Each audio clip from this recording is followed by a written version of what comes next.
নমস্কার সবাইকে, কেমন আছেন সবাই? মিনি কোকো চ্যানেলের নতুন আরও একটি ব্লগে আপনাদের জানাই স্বাগত। তো আজকে পড়ছে এই যে বাইরে বৃষ্টি, বুঝতেই পারছেন। আর কোকো এই সময় কী করবে? ওর তো একটা বোরিং ওয়েদার এটা, তার জন্য এখন একটুখানি খেলা করবে।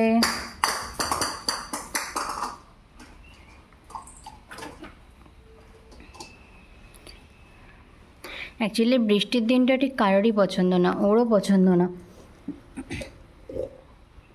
মানে এরকম মেসি ওয়েদার ঠিক ভালো লাগে না কারোরই, সেই জন্য ও ঠিক এই দিনটা পছন্দ করে না, এই সময়টা পছন্দ করে না, একটু বাইরে যেতে পারে না, একটু ঘুরতে পারে না, তাই ওর পছন্দ না একেবারেই বৃষ্টিটা। তাই কী আর করবে বেচারা, একটু ঘরেই যা একটু খেলাধুলা করে আর সারাটা দিন। আর এই যে সারাটা দিন এভাবে মানে একটু বসে বসে থাকে, এরকম একটা মুড অফ করা ওয়েদারের মধ্যে থাকে, সারাটা দিন মুড অফ করে থাকে। জানলার ধারে গিয়ে বসে থাকবে, বাইরে যেতে পারবে না যেহেতু বাইরেটা দেখবে। অ্যাকচুয়ালি বৃষ্টির দিনটা ওর আর মিনির দুজনের কাছেই প্রচণ্ড অসুবিধার এবং কষ্টের।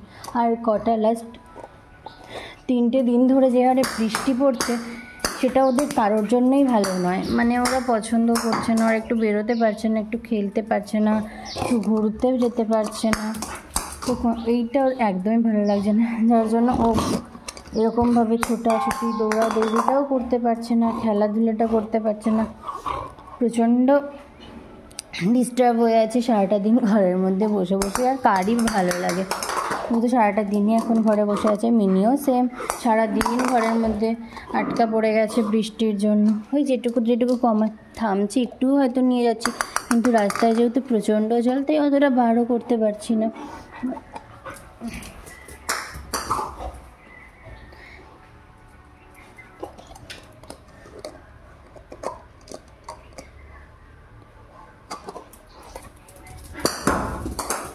ওদের ডেলি রুটিনটা অনেকটাই হ্যাম্পার হয় এই বৃষ্টির দিনগুলোতে। এই সারাদিনের বোরিং জিনিসটা আর কারিও ভালো লাগে। আর বাড়িঘরেও প্রচণ্ড হারে ড্যাম পড়ে থাকে, যার জন্য ওরা সেভাবে খেলতেও পারে না, স্লিপ কাটে। যে ঘরের মধ্যে একটু দৌড়াদৌড়ি করবে সেটাও পারে না, বাড়িঘর প্রচণ্ড ড্যাম হয়ে থাকে, যার জন্য একটু খেলাধুলা কিছুই সেভাবে হয় না ওদের। এই টুকটাক একটু করে আর কি।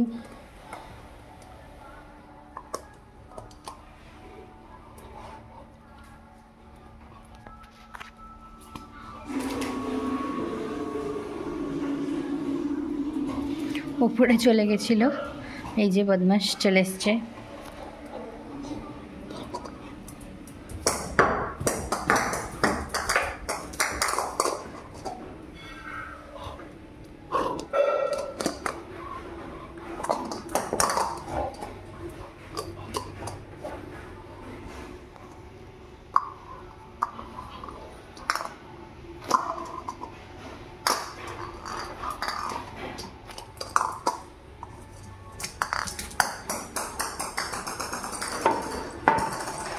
এই যে দেখুন বদমাস এবার দাঁড়িয়ে আছে এখানে এসে।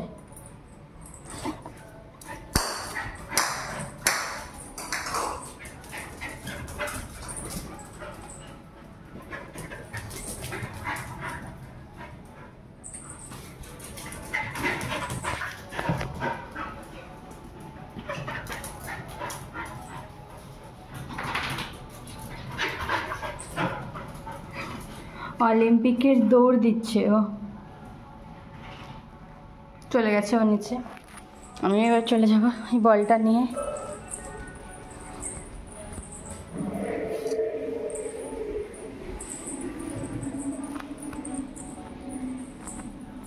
এই যে মহারাজ ওপর থেকে নিচে চলে এসেছে, এখন উনি হাঁপিয়ে গেছে।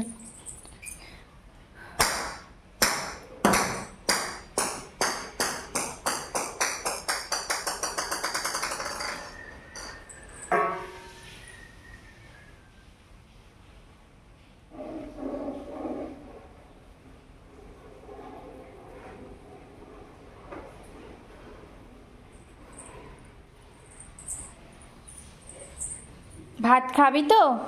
কিরে ভাত খাবি না? এদিকে আয়, আমার কাছে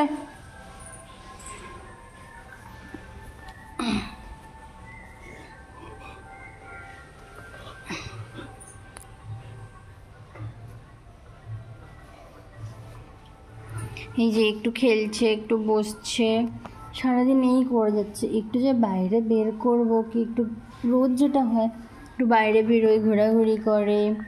ঘরে তো খেলেই, ইনডোর প্লে তো ওদের চলতেই থাকে সব সময়ের জন্য, সারাটা দিন ধরে। কিন্তু সেটা ওদের কাছে খুব একটা ম্যাটার নয়, ওদের কাছে সব থেকে বড়ো হলো আউটডোরটা। সেটা ওকে আমি এখন একদমই বের করতে পারছি না। হ্যাঁ, ও বাইরে খুব একটা বল টল নিয়ে খেলতে পারে না, কিন্তু তবু ওই ঘোরাঘুরিটা করে, আমার সাথেই হোক কি আমার বাবার সাথেই হোক, ঘোরাঘুরি করে রাস্তার এই প্রান্ত থেকে ও প্রান্ত, সেটা ওর একদমই হচ্ছে না। সেজন্য ওর মুডটা একটু অফ হয়ে আছে, মানে একটু মুড অফ, মানে কীরকম হেজি মুড হয়ে আছে, ঠিক খ্যাচ খ্যাচ করছে সব সময়ের জন্য, একটু রেগে যাচ্ছে একটু কিছুতেই, প্রচণ্ড খ্যাচ খ্যাচ হয়ে আছে ওর মুডটা। খাওয়া দাওয়াটাও সেভাবে ঠিকঠাক করছে না।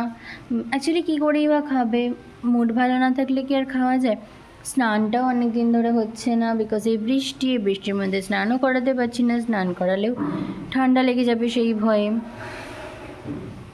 তাই ওর মুডটা একটু অফ হয়ে আছে, খিজলে আছে, সবসময়ের জন্য এরকম খিজলেই থাকছে।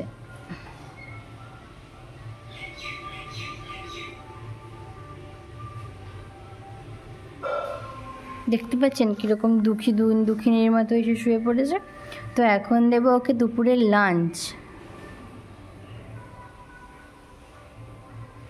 এখন লাঞ্চ খেয়ে ও ঘুমাবে বা যাই হোক কিছু একটা হয়তো করবে, ও লাঞ্চ করবে, মিনি লাঞ্চ করবে। এখন আরেকজন তো এই ঘরটাতেই বন্দি হয়ে আছে। এই ঘরটাই বন্দি করে রাখার কারণ, ওকে যদি এখন ছেড়ে রাখি, বা এমনিতে তো মিনিকে বারান্দায় ছাড়া হয়ই না, যেহেতু বাইরে অনেক বিড়াল আছে আর ও বাইরেও চলে যায়, আমার ভ্যাকসিন করানো। মিনিকে ঘরের ভেতরেই ছেড়ে রাখা হয় সব সময়ের জন্য। তাহলেও একটু আমরা নিয়ে বেরোই ঘুরতে টুরতে, বাইরে বার করি, বাইরে রাখা হয়, একটু খেলাধুলাও করতে পারে। কিন্তু এখন তো সেটাও করতে পারছে না, বিকজ অফ রেইন। কী আর করা যাবে, বা বৃষ্টি তো হবেই, সেটাও কিছু করার নেই। কিন্তু বৃষ্টিতেই পশু পাখিগুলির খুব কষ্ট হয়, সেটা বাড়ির পোষ্যই হোক আর বাইরে থাকা যে কোনো পোষ্যরই হোক। বাইরের পোষ্যর প্রবলেম হলো, বাড়িতে এদের মতো বাচ্চাদের প্রবলেম, এরা একটু বাইরে বেরোতে পারে না মেসি ওয়েদারের জন্য। এরকম সারাদিন টিপ টিপ টিপ টিপ করে বৃষ্টি ননস্টপ পড়েই যাচ্ছে এই কারণে। আর বাইরের বাচ্চাদেরকে তো অনেকে আশ্রয়ই দেয় না, একটু বাড়িতে এলে দূর করে তাড়িয়ে দেয়। এইসব বর্ষার দিন ওদের গায়ে একটু গন্ধ হয়, কারণ গায়ে জল পড়ে বৃষ্টি, সেই কারণে প্রচণ্ডই গন্ধ হয়ে যায় গায়ে। সেই কারণে অনেকে ওদেরকে বসতেও দেয় না, থাকতেও দেয় না। এবার সেই কারণে প্রতিটি বাচ্চা প্রচণ্ড পরিমাণে ভিজে যায় এবং ঠান্ডা লেগে অনেক বাচ্চা মারাও যায়। তো তার জন্য যারা ওদের কীভাবে তাড়িয়ে দিচ্ছেন, একবার নিজেকে সেই জায়গাটা ফিল করুন তো, যে আপনি বাইরে আছেন, বৃষ্টির মধ্যে অসহায়ভাবে পড়ে আছেন, আর আপনি একটু কোথাও এসে আশ্রয় চাইছেন, সেখানে আপনি আশ্রয় পাচ্ছেন না, আপনাকে তাড়িয়ে দিচ্ছে। আপনার ঠিক কতটা কষ্ট হবে? হ্যাঁ, এদেরও ঠিক ততটাই কষ্ট হয়। যতবার বৃষ্টি হচ্ছে ততবার এরা ভিজছে। এদেরকে সামান্য একটু খাবার জল আর একটুখানি আশ্রয় মানে ঘরের ভেতর তো ঢুকিয়ে রাখতে বলা হচ্ছে না, আপনার বাড়ির যে কোনো একটু ছাউনির নিচে ওদেরকে যদি থাকতে দেন, তাতে কী এমন অসুবিধা হয়ে যাবে? আর এই বৃষ্টির দিনগুলোদের খাবার খেতেও অনেক অসুবিধা হয়। একটু যদি খাবারটা দেওয়া যায়, এটাই তো, এই বাচ্চাদের দায়িত্ব না নিলে, এই বাচ্চাগুলোকে একটু দেখাশোনা না করলে একটা সময় পর তো এদের আর পাওয়াই যাবে না। যে হারে মানুষ কুকুর পিটিয়ে মেরে ফেলছে, কুকুর বিষ খাইয়ে মেরে দিচ্ছে, একটা বছর আর কয়েক বছর পর তো হয়তো এদের অস্তিত্ব খুব কমে যাবে। দয়া করে এদেরকে সেভ করুন। অস্তিত্ব কমে যাওয়ার থেকেও বড় কথা, এদেরও প্রাণ আছে, বাঁচার অধিকার তো এদেরও আছে। ভগবান তো এদেরও সৃষ্টি করেছে বাঁচার জন্যই। আপনি আমি কে বলেন তো এদেরকে মেরে ফেলার? কেন এভাবে যে লোকজন এদেরকে মেরে ফেলে সেটাই বুঝি না। এই বর্ষাকালে বলুন বা গরমকালে এরা খোঁজে একটু ছায়া, আর বর্ষাকালে একটু আশ্রয়, যেখানে এদের গাটা না ভিজলে একটু থাকতে পারে এরা, এই সব আর কি। আমার বাড়ির পোষ্যটিকে দেখে যতটুকু বুঝতে পারছি, ও বৃষ্টিতে কিন্তু একদম বেরোতে চায় না। বৃষ্টি পড়লে ঘরের ভেতর, মানে ওর কোনোভাবেই বাইরে বেরোবে না, পায়ে জল লাগাবে না, একদম ঘরের ভেতর। এখন যদি আমি গেটটা খুলে ওকে বলিও যে ও কিছুতেই বেরোবে না, কারণ এই জল ওর পাড়াতেই চায় না। আর 5টা বাচ্চারও ঠিক এরকমই কষ্ট হয়, যারা রাস্তায় থাকে তাদেরও ঠিক এতটাই কষ্ট হয় যতটা এদের হয়, যতটা আমার আপনার মতো সাধারণ মানুষের হয় ততটা ওদেরও হয়, কিন্তু মানুষ সেটা বোঝে না। তো যাই হোক, যারা বোঝার তারা বুঝবে, যারা বোঝার নয় তারা হয়তো কোনো দিনই বুঝবে না। এদেরকে একটা অদ্ভুত প্রাণী হিসেবেই দুনিয়ায় দেখে যাবে, কিন্তু তারাই আবার নাকি মহাদেবের পুজো করে, মহাদেবের ভক্ত। মহাদেবেরই আরেক রূপ বাবা কালভৈরব, তাদেরই পরম প্রিয় এবং তাদেরই বাহন এই 4 পেয়ে সন্তানগুলি, বাচ্চাগুলি, যারা দিন রাত মাথা ঠুকরোচ্ছেন বাচ্চাদের জন্য, মানে বেবি হচ্ছে না সেই জন্য মা ষষ্ঠীর পুজো দিচ্ছেন। আর মা ষষ্ঠীরই একটি বাহন হলো একটা বিড়াল। হ্যাঁ জানি হিন্দু ধর্মে কেউ গরুকে কোনো রকম কোনো অত্যাচার করেন না, বাট নন্দী মহারাজজিকে অনেকেই অত্যাচার করে, আমার নিজেরই চোখে দেখা। দয়া করে করবেন না, একটু আশ্রয় দিন এদেরকে। দেখুন এরা অনেকটা আপনাদের জন্য করবে। বিশেষ করে এরা কুকুর, একবার যদি এদেরকে একটু খেতে দেন না, আপনার বিপদে এরা ঝাঁপিয়ে পড়বে। আপনার স্বার্থেই না হয় এদের জন্য একটু করলেন, তাও তো এদের স্বার্থটা একটু মিটবে। তো যাই হোক, অনেক জ্ঞান দিয়ে দিয়েছি, বেশি জ্ঞান দেবো না। এই যে ঘুমিয়ে পড়েছে আমার ফুকু। অ্যাকচুয়ালি কী আর করবে, সারাদিন ব্যাড ওয়েদার, ব্যাড সব কিছু বাজে, তো সেই জন্য এসে ঘুমিয়ে পড়েছে। ফ্যান তো লাগছে না, ওয়েদারটা ঠান্ডা আছে, এটা একটা ভালো যে ফ্যান লাগছে না, ওয়েদারটা ঠান্ডা আছে, একটু ঘুমোতে পারছে। কারেন্ট না থাকলে অসুবিধা হচ্ছে না, তবে মশাটা খুব উৎপাত করছে। তার জন্য দেখতে পাচ্ছেন ওখানে ওই কয়েল চালানো থাকে, যেহেতু কারেন্ট থাকে না তাই গুড নাইট বা কোনো রকম কোনো কিছু জ্বালানো যায় না, এটা জ্বালিয়ে রাখার। ঘরেও সেম কেস, মানে ঘরেও সেমই ব্যবস্থা হয় না যে ওই রকম কয়েল জ্বালানো হয়। তো যাই হোক, একটা ছোট্ট রেনি ডে ভিডিও আপনাদের সাথে শেয়ার করলাম যে কোকু কী করে বৃষ্টির দিনে। হ্যাঁ, এরকম পুরো দিনটা শেয়ার করতে গেলে 24 ঘন্টা তো শেয়ার করা সম্ভব নেই, 3-4 মিনিটেরই হয়তো ভিডিও আপনাদের সাথে শেয়ার করতে পারি বা শেয়ার করি, এর বেশি তো পারবো না। তো একটা ছোট্ট রেনি ডে ভিডিও আপনাদের সাথে শেয়ার করলাম। কেমন লাগলো অবশ্যই কমেন্ট করে জানাবেন, আর ভালো লাগলে অবশ্যই লাইক কমেন্ট শেয়ার করে দেবেন। আর আমার চ্যানেলটিকে সাবস্ক্রাইব করে বেল আইকনটি অবশ্যই ক্লিক করে রাখবেন, যাতে এইরকম মজার ভিডিও এবং এরকম ইনফরমেশন ভিডিও আপনারাই সবার আগে দেখতে পান। তো বাই।